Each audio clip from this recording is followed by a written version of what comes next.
Report: Jews once again caught existing.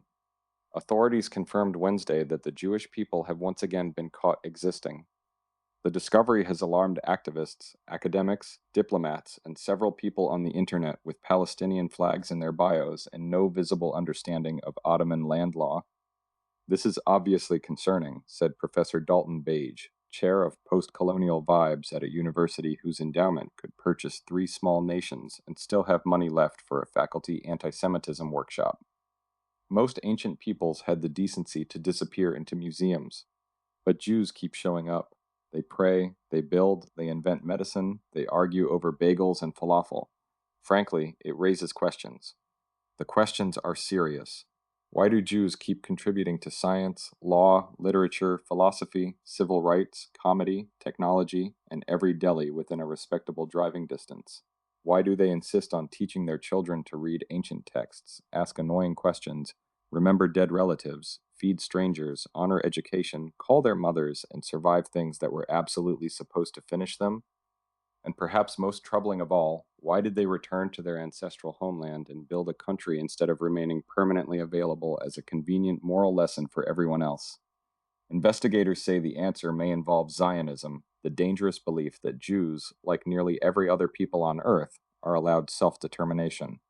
When Irish people want Ireland, that's liberation, Professor Bage explained. When Greeks want Greece, that's heritage. When Armenians want Armenia, that's survival.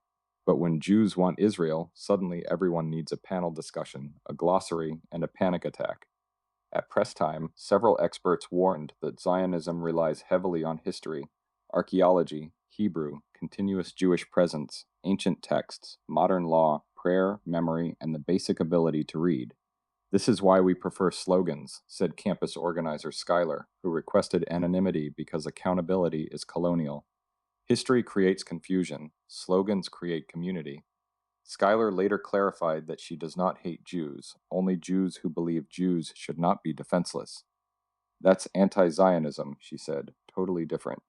Meanwhile, Jewish communities have responded to rising hostility in their usual suspicious manner, lighting candles, gathering for Shabbat, raising money for victims, singing ancient songs, feeding people, defending themselves, and refusing to apologize for being alive. This is classic Jewish behavior, warned a spokesperson for the International Committee Against Context. First they survive, then they remember, then they rebuild, then they open a hospital where everyone gets treated, including people who hate them. It's manipulative compassion. Israel has faced particular scrutiny for its disturbing habit of preventing missiles from landing on children. The Iron Dome creates an unfair imbalance, said UN Deputy Assistant Undersecretary for Symmetrical Suffering, Martin Flimsy. When fewer Jews die, it becomes more difficult to condemn them proportionally. Asked whether Israel should simply allow rockets to hit its cities, Flimsy frowned. Nobody is saying that, he said. We are simply saying Israel should defend itself in a way that satisfies people who do not believe it should exist. This position has gained support among those who believe every nation has a right to self-defense, except the Jewish one, which must first defend its right to defend itself. At a recent protest, demonstrators demanded peace by calling for the elimination of the world's only Jewish state. We want coexistence, shouted one protester, from the river to the sea, but with no Jews having sovereignty anywhere between the river and the sea. Asked where the Jews should go, the protester suggested Poland, Germany, Iraq, Yemen, Morocco, Russia, Spain, or wherever they originally came from. When informed Jews had been expelled, persecuted, or murdered in many of those places, the protester paused thoughtfully. Well, he said, they probably caused that too. Jewish leaders responded by sighing in 4,000 years of fluent exhaustion.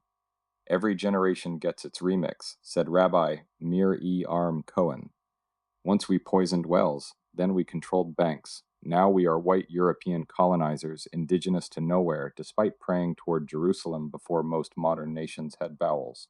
She paused, knew, at least the conspiracy theories are getting lazier.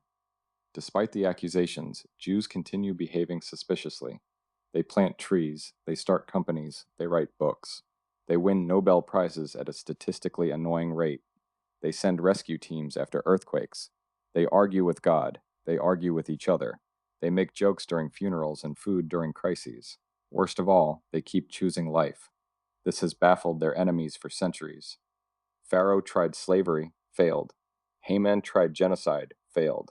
Rome tried exile, failed. Spain tried expulsion, failed. The Nazis tried industrialized murder, failed. Terrorists tried slaughter, failed. College sophomores tried Instagram infographics, results pending.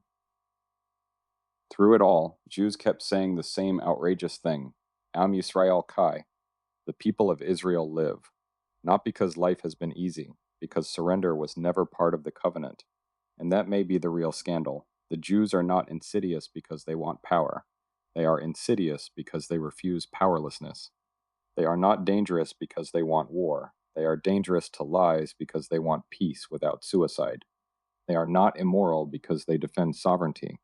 They are intolerable to hypocrites because they insist Jewish blood is not the entrance fee to global sympathy. The world has always preferred its Jews quiet, grateful, nervous, and dependent. Zionism replied, no, thank you. A Jew with a suitcase is tragic. A Jew with a passport is complicated. A Jew with an army is apparently a global emergency. So yes, beware the insidious Jews. They may cure your disease. They may write your favorite movie. They may argue your case before the court. They may make you laugh so hard you forget you were supposed to hate them. They may invite you to dinner, overfeed you, and send you home with leftovers in containers they absolutely expect back. And if you try to kill them, they may do the most unforgivable thing in Jewish history. They may live. If you enjoy my writing, support me by buying my book, Screaming into the Void, available on paperback or Kindle on Amazon.com.